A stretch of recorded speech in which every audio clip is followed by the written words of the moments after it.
Radhe Radhe everyone. स्वागत है आपका आपके अपने यूट्यूब चैनल राधे की कृपा में। आज मैं आपको मेरी इस वीडियो में बताऊंगी कि राजा परीक्षित जी का जन्म कैसे हुआ था, तो आप वीडियो को एंड तक जरूर देखिए। द्रौपदी को जब समाचार मिला कि उसके 5 पुत्रों की अश्वत्थामा ने हत्या कर दी, तब द्रौपदी ने आमरण अनशन कर लिया और कहा कि वह अनशन तभी तोड़ेगी जब अश्वत्थामा के मस्तक पर सदैव बनी रहने वाली मणि उसे प्राप्त होगी। अर्जुन अश्वत्थामा को पकड़ने के लिए निकले। अश्वत्थामा तथा अर्जुन के मध्य भीषण युद्ध छिड़ गया। अश्वत्थामा ने अर्जुन पर ब्रह्मास्त्र का प्रयोग किया। इस पर अर्जुन ने भी ब्रह्मास्त्र छोड़ा। नारद जी और व्यास के कहने से अर्जुन ने अपने ब्रह्मास्त्र का उपसंहार कर दिया, किंतु अश्वत्थामा ने पांडवों को जड़ मूल से नष्ट करने के लिए अभिमन्यु की गर्भवती पत्नी उत्तरा पर ब्रह्मास्त्र का वार कर दिया। कृष्ण ने कहा, उत्तरा को परीक्षित नामक बालक के जन्म का वर प्राप्त है, उसका पुत्र अवश्य ही जन्म लेगा। नीच अश्वत्थामा, यदि तेरे शस्त्र प्रयोग के कारण वह बालक मर्त हुआ तो भी मैं उसे जीवन दान दूंगा। वह भूमि का सम्राट होगा और तू इतने वधों का पाप ढोता हुआ 3000 वर्ष तक निर्जन स्थानों में भटकेगा। तेरे शरीर से सदैव रक्त की दुर्गंध निसृत होती रहेगी। तू अनेक रोगों से पीड़ित रहेगा। व्यास ने भी श्री कृष्ण के वचनों का अनुमोदन किया। अर्जुन अश्वत्थामा को रस्सी में बांधकर द्रौपदी के पास ले आए। द्रौपदी ने दयार्द्र होकर उसे छोड़ने को कहा, किंतु श्री कृष्ण की प्रेरणा से अर्जुन ने उसके सिर से मणि निकालकर द्रौपदी को दी। उत्तरा के गर्भ में बालक ब्रह्मास्त्र के तेज से दग्ध होने लगा। कृष्ण ने सूक्ष्म रूप से उत्तरा के गर्भ में प्रवेश किया। उनका वह ज्योतिर्मय सूक्ष्म शरीर अंगूठे के आकार का था। वे चारों भुजाओं में शंख, चक्र, गदा, पद्म धारण किए हुए थे। कानों में कुंडल तथा आंखें रक्तवर्ण थी। हाथ में जलती हुई गदा लेकर उस गर्भ स्थित बालक के चारों ओर घुमाते रहे। जिस प्रकार सूर्यदेव अंधकार को हटा देते हैं, उसी प्रकार वह गद्दा अश्वत्थामा के द्वारा छोड़े हुए ब्रह्मास्त्र की अग्नि को शांत करती थी। गर्भ स्थित वह बालक उस ज्योतिर्मय शक्ति को अपने चारों ओर घूमते हुए देखता था। वह सोचने लगता कि यह कौन है और कहाँ से आया है।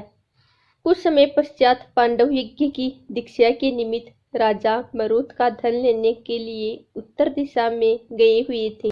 उसी बीच उनकी अनुपस्थिति में तथा श्री कृष्ण की उपस्थिति में 10 मास पश्चात उस बालक का जन्म हुआ, परंतु बालक गर्भ से बाहर निकलते ही मृतवत हो गया। बालक को मरा हुआ देखकर रनिवास में रुदन आरंभ हो गया। शोक का समुद्र उमड़ पड़ा। कुरु वंश को पिंडदान करने वाला केवल एकमात्र यही बालक उत्पन्न हुआ था, सो वह भी नहीं रहा।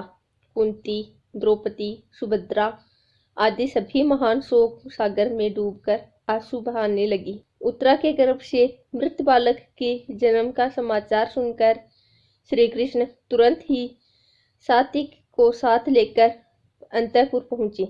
वहां रनिवास में करुण क्रंदन को सुनकर उनका हृदय भर आया। इतना करुण क्रंदन युद्ध में मरे हुए पुत्रों के लिए भी सुभद्रा और द्रौपदी ने नहीं किया था, जितना कि उस नवजात शिशु की मृत्यु पर कर रही थी।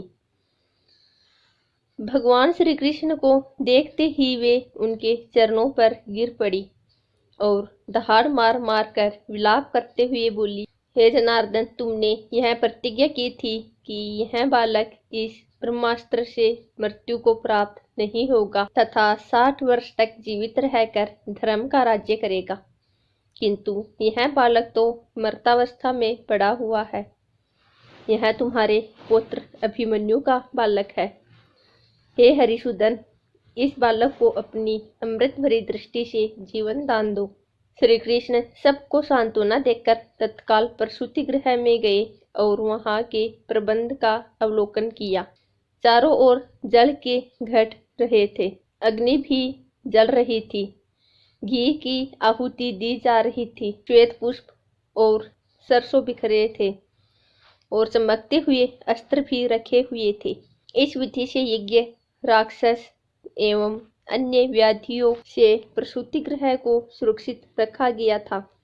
उत्तरा पुत्र शोक के कारण मूर्छित हो गई थी। उसी समय द्रौपदी आदि रानियां वहां आकर कहने लगी, हे कल्याणी, तुम्हारे सामने जगत के जीवनदाता साक्षात भगवान श्री कृष्णचंद्र तुम्हारे ससुर खड़े हैं, चेतन हो जाओ।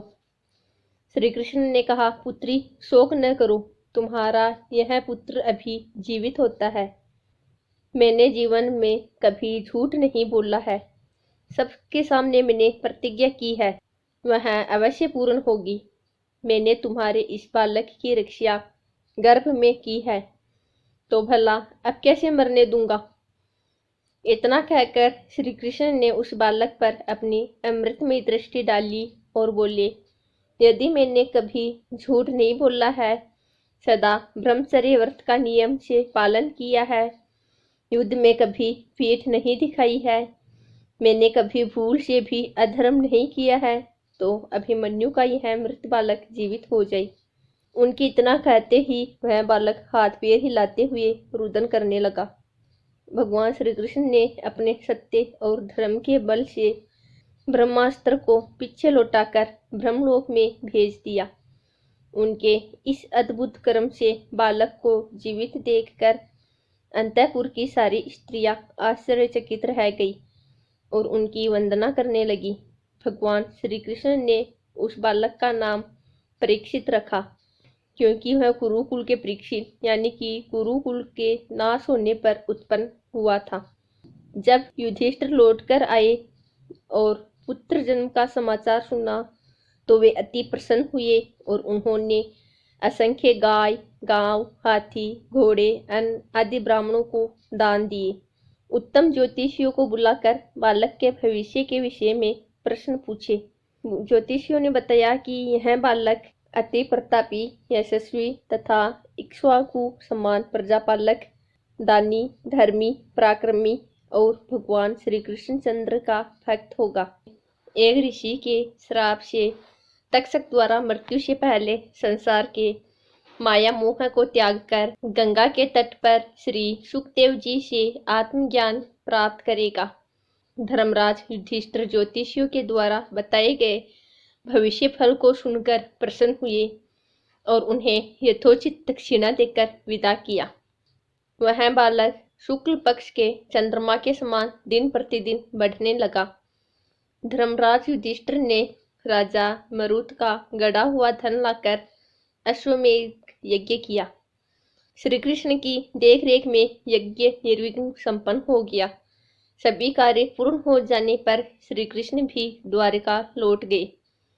अगर यह जानकारी आपको अच्छी लगी तो चैनल को सब्सक्राइब जरूर करें और अपने दोस्तों को भी शेयर करें तथा वीडियो को एक लाइक जरूर करें।